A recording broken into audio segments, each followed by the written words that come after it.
ഇരുമ്പ് ഗേറ്റിൽ തലകുടുങ്ങിയ കാട്ടാനയുടെ രക്ഷകനായത് മറ്റൊരു കാട്ടാന.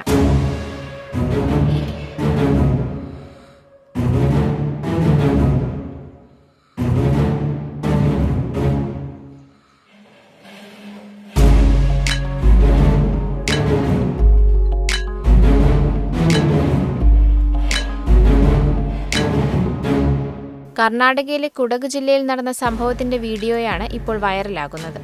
വനംവകുപ്പ് സ്ഥാപിച്ച റെയിൽവേ വേലിയുടെ ഗേറ്റിലാണ് ആനയുടെ തല കുടുങ്ങിയത്. ഏറെ നേരം പണിപ്പെട്ടിട്ടും ആനയ്ക്ക് തല ഊരിയെടുക്കാൻ സാധിച്ചില്ല. എന്നാൽ സമീപത്തുണ്ടായിരുന്ന മറ്റൊരു ആന വന്ന് വേലി തള്ളി മാറ്റാൻ സഹായിച്ചു.